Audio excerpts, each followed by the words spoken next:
আসসালামু আলাইকুম। ম্যাট্রিক্স ও নির্ণায়কের লাস্ট ক্লাসে তোমাদেরকে স্বাগতম। আজ আমরা নির্ণায়কের সাহায্যে একঘাত সমীকরণ জোটের সমাধান কিভাবে বের করতে হয় সেটা নিয়ে আলোচনা করব। নরমালি যেটা হয়, একঘাত সমীকরণ জোটের সমাধান তোমরা ক্লাস 9-10 এ বিভিন্ন পদ্ধতিতে শিখে এসেছো। প্রতিস্থাপন পদ্ধতি, অপনয়ন পদ্ধতি বা ইভেন তোমরা একাদশ দ্বাদশ শ্রেণীতেও ক্যালকুলেটরের সাহায্যে কেউ জানো যে সরাসরি ইকুয়েশনের সহগগুলা ক্যালকুলেটরে বসায় আমি আননোন চলকের মানগুলা বের করতে পারি। তো আজ আমরা দেখব নির্ণায়কের সাহায্যে আমরা কিভাবে এরকম আহ একঘাত সমীকরণ জোটের সমাধানগুলা বের করা যায়।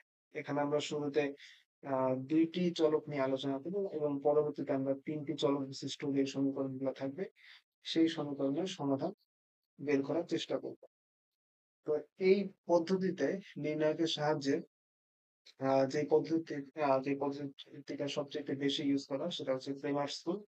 এবং সেই ক্রেমার্স রুলের সাহায্যে আমরা এখানে এই প্রবলেমটা সলভ করব। সেই আহ, ধারাবাহিকতা এখানে আমরা দুইটা সমীকরণ ধরে নিচ্ছি, যে সমীকরণের এক্স এবং ওয়াই এর মান আমরা এখান থেকে বের করতে চাই। এবং একটা বিষয় আমাদের খুব ভালোভাবে এখানে খেয়াল রাখতে হবে, তোমরা জানো যে আমাদের যেই কয়টা আননোন রাশি থাকবে বা যে কয়টা অজানা রাশি থাকবে সেই কয়টা সমীকরণ আমাকে দেয়া থাকতে হবে এবং সেটাকে সমাধান করার জন্য।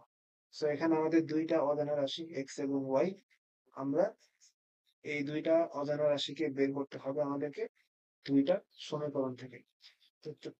শুরু করা যাক, এখানে আমরা কিভাবে নির্ণায়ক ফর্ম করতে পারি। প্রথমত আমাদের একটা নির্ণায়ক ডেল নামক এটাকে ফর্ম করতে হবে, যে চলকগুলোর যে সহগ আছে সেই সহগকে নিয়ে আমাদের একটা নির্ণায়ক ফর্ম করতে হবে। তো এখানে এক্স এর সহগ হচ্ছে a1, তো a1 বসালাম। এরপরে আছে ওয়াই এর সহগ b1, তো আমি b1 বসাবো। নিচের লাইনে এক্স এর সহগ a2, তো আমি এখানে a2 বসাবো। তারপরে ওয়াই এর সহগ b2, আমি এখানে b2 বসাবো। তো এইখানে এই যে নির্ণায়কটা ফর্ম হলো, এই নির্ণায়কটা আসলে আমাকে ডিফাইন করে দেবে যে আমার এখানে সমাধান থাকবে কি থাকবে না। যদি এই নির্ণায়কের মানটা শূন্য হয়ে যায় সামহাও, তাহলে কখনোই আমরা এইটার সমাধান বের করতে পারবো না। সো আমাকে আগে চেক করতে হবে যে এই চলকগুলোর সহগ নিয়ে গঠিত যে নির্ণায়কটা তার মান জিরো হয় কিনা। যদি জিরো না হয় তাহলে আমাদের পরবর্তী স্টেপ গুলোতে আগাতে হবে। এরপর আমাদের কিছু কলাম ভেক্টর নিয়ে আলোচনা করতে হবে। কলাম ভেক্টর মানে হচ্ছে, তোমরা যেটাকে কলাম ম্যাট্রিক্স নামে জানো, এটাকে আসলে ভেক্টর নামে ডাকা হয়ে থাকে। তো সেই কলাম ভেক্টর হচ্ছে, এখানে আমরা ধ্রুবক পদ যেগুলো থাকে C1 এবং C2, সেটা নিয়ে আমরা এখানে আহ সেটা অনেকে রিপ্রেজেন্ট এখানে করতে পারি অ্যাকর্ডিং টু ক্রেমার্স রুল। এখানে স্পেলিংটা লিখে দিচ্ছি, ক্রেমার্স রুল।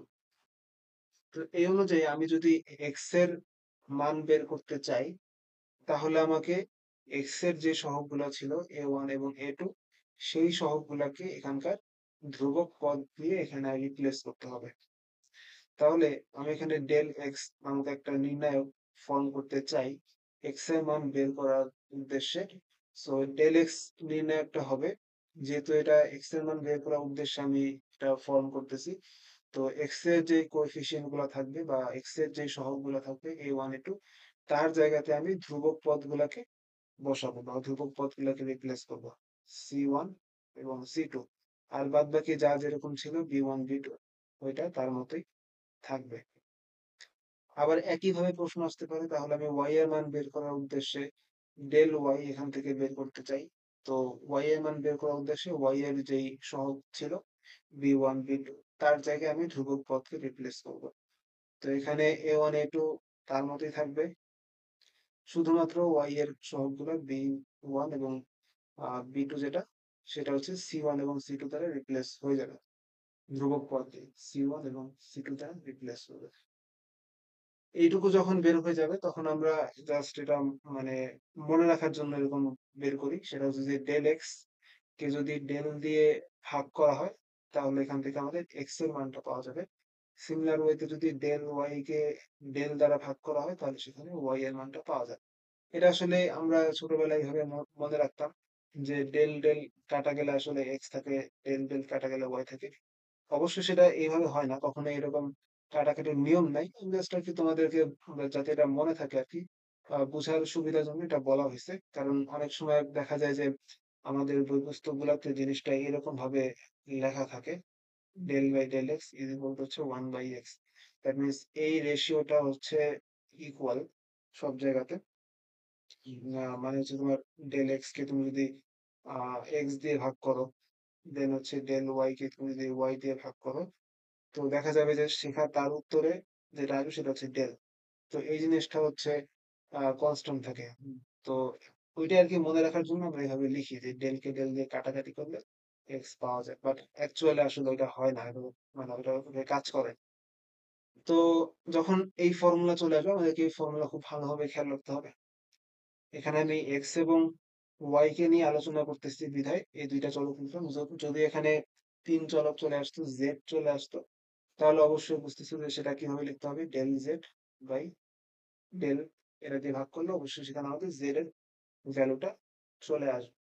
তো এই হচ্ছে আপাতত আমাদের থিওরি পার্টটা, যে আমরা এখানে কিভাবে এটা সলভ করতে হবে। বাদ বাকি তোমরা নির্ণায়কের বাকি লেকচার গুলোতে দেখে আসছো যে কিভাবে নির্ণায়কটা সলভ করতে হয়। তো আমরা একটা সরাসরি এক্সাম্পলে চলে যাব। দেখো এখানে একটা এক্সাম্পল দেওয়া আছে। এখান থেকে তোমাকে এক্স ওয়াই এবং জেড এর মানটা বের করতে হবে। তো কি করবা এখানে? শুরুতে শুরুতে হচ্ছে তুমি চলকগুলার যে সহগ আছে সেই সহগগুলা নিয়ে একটা নির্ণায়ক ফর্ম করবে এবং তাকে তুমি ডেল দিয়ে রিপ্রেজেন্ট করবে। ওকে, তাহলে এখানে আমি চলক কি কি আছে, এক্স গুলা আছে এক্স সিরিয়ালে। তো এক্স এর সহগগুলাকে নিয়ে আমি প্রথম কলামটা রেডি করি, 2 3 5। দেন হচ্ছে ওয়াই এর সহগগুলাকে নিয়ে দ্বিতীয় কলামটা রেডি করি, 1 2 4। এন্ড থার্ড কলাম কিনে যদি আমি তোমার জেড এর সহগগুলাকে নিয়ে রেডি করি, তাহলে এটা জেড এর সহগ হচ্ছে -2, এটা হচ্ছে +2, এটা হচ্ছে +3। এটা হচ্ছে আমাদের জাস্ট চলকগুলো, যে সহগ আছে সেই সহগকে নিয়ে আমাদের নির্ণয়। তারপর আমরা জানি যে এক্স এর মান বের করার জন্য আমাদেরকে ডেল এক্স নামক একটা নির্ণায়ক ফর্ম করতে হবে। তারপর আমরা কি জানি যে ওয়াই এর মান বের করার জন্য ডেল ওয়াই কে আমাদের রিপ্রেজেন্ট করতে হবে। তো ডেল এক্স মানে কি? ডেল এক্স হচ্ছে এক্স এর যেই সহগগুলো আছে সেই সহগগুলাকে আমি ধ্রুবক পদ দ্বারা রিপ্লেস করব। তাহলে এখানে ধ্রুবক পদ আছে কি 10 1 4। এগুলো আসলে কোথায় বসাবো? এক্স এর জন্য এক্স এর সহগগুলাকে রিপ্লেস করবে এরা। তাহলে 10 1 4, বাদ বাকি যেরকম যা ছিল আগের মতোই সেটা আমি বসাই দিব। 1, এটা 2 ছিল, এটা 4, এটা -2, এটা 2, এটা 3। তারপরে তোমার ওয়াই কে যদি বের করতে চাই, তাহলে ওয়াই এর যে জায়গাটা আছে মানে ওয়াই এর যে সহগগুলা, সেই সহগের জায়গাতেই ধ্রুবক পদগুলা বসবে। সেটা আসবে হচ্ছে 10 1 4। তারপরে তোমার এক্স আর জেড যেরকম ছিল সেরকমই থাকবে, 2 3 5 -2 2 3। এন্ড ফাইনালি আমরা যদি জেড এর ভ্যালুটা বের করতে চাই, তাহলে এক্স 2 3 5, এক্স এবং ওয়াই যেরকম ছিল সেরকম থাকবে 1 2 4। জাস্ট জেড এর যে সহগগুলা ছিল সেখানে আমাদের ধ্রুবক পদগুলো রিপ্লেস করবে, 10 1 4। এখান থেকে তুমি তো প্রত্যেকটা ভ্যালু বের করতে পারবা। এখান থেকে আমি যদি বলি যে ডেল এর এই নির্ণায়কের মানটা কত, তাহলে বুঝতেছো যে আমি এই নির্ণায়কের মানটা বিস্তৃতি করে সলভ করতে পারি, বা অনেকে এখন ক্যালকুলেটরও সলভ করে। আমি তোমাদেরকে একটু ক্যালকুলেটরের সলভটা শিখিয়ে দিই, যেহেতু আমরা এতদিন হাতে হাতেই সব সলভ গুলা করে আসছি। তো আমরা একটু এখান থেকে ক্যালকুলেটরের সলভটা তোমাদেরকে শিখিয়ে দিচ্ছি। একসাথে তোমাদের একটু প্র্যাকটিস হয়ে যাবে পরীক্ষার খাতায় লিখতে গিয়ে। এক্স ক্যালকুলেটর লিখতে হবে।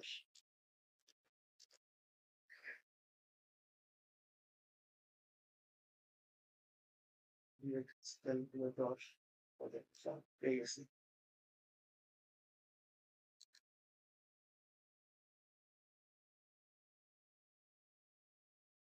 আচ্ছা, এখানে কারেন্ট ভার্সনটা আসতেছে না কেন? জাস্ট এ মিনিট, আমার দেখি নেটওয়ার্ক কানেকশনের সাথে সরাসরি যুক্ত কিনা আমাকে চেক করতে হবে।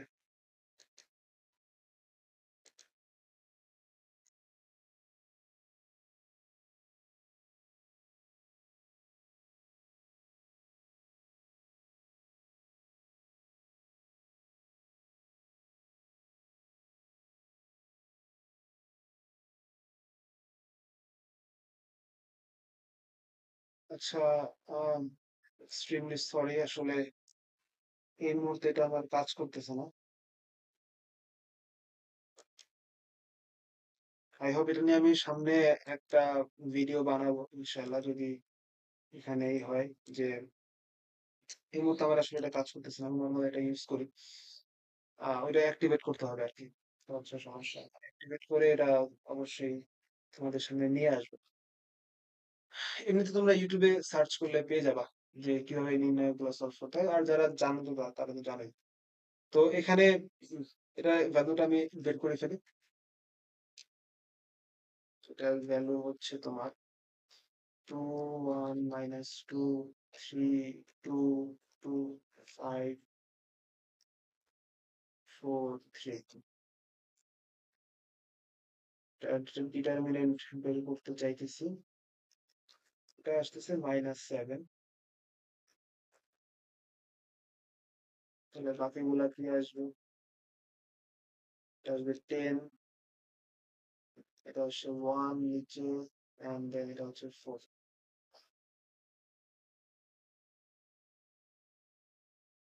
ডিটারমিনেন্ট অফ ম্যাট্রিক্স, এটাও -7 আসতেছে। আমরা আবার ডেল ওয়াই এর যে ভ্যালু সেটা বের করতে চাই, সেটা হবে হচ্ছে 2, 10, 3, 1, 5, 4. আই থিঙ্ক ঠিক আছে। এটা ডিটারমিনেন্ট বের করবো 3 এর। এটার ভ্যালু আসতেছে -14, and ফাইনালি আমরা জেড এর ভ্যালুটা বের করতে চাই।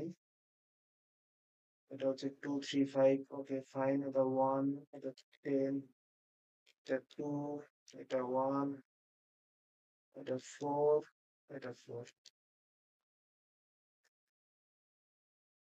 ডিটারমিনেন্ট অফ ম্যাট্রিক্স, এটার ভ্যালু হচ্ছে 21. এরপর আমাদের লক্ষ্য হচ্ছে এক্স ওয়াই জেড বের করা। সো আমরা এক্স এর ভ্যালু বের করবো। কি বলছিলাম, কোন টেকনিক মনে রাখবো? ডেল এক্স কে আমি যদি ডেল দিয়ে ভাগ করি, ডেল ডেল কাটা গেলে আমার এক্স থাকতেছে। এটা জাস্ট কোনো নিয়ম না, কোনো লজিক না, জাস্ট আগে মনে রাখার জন্য তোমাদেরকে বলতেছি।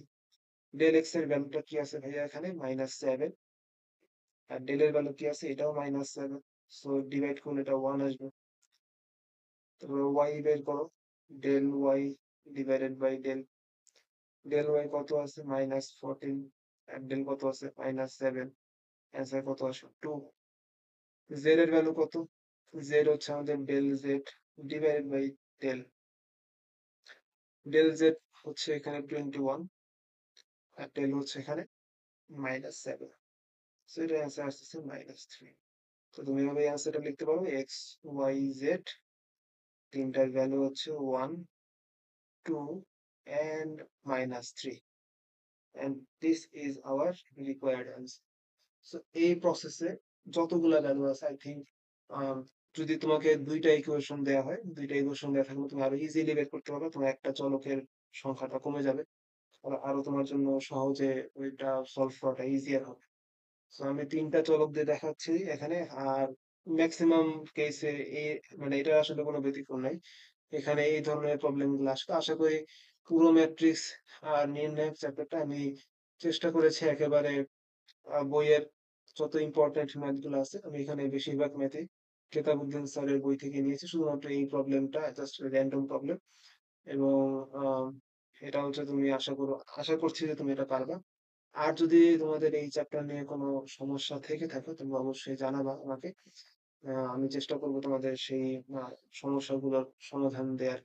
এবং আমাদের সামনে আরো বাকি যে চ্যাপ্টার গুলো আছে, এবং চেষ্টা করবো যে সময়ের সাথে সাথে সেগুলোর ভিডিও তোমাদের সামনে নিয়ে আসার। তো আজ এই পর্যন্তই। তোমরা পড়াশোনা করো এবং তোমাদের জন্য অনেক, অনেক শুভকামনা। আল্লাহ হাফেজ।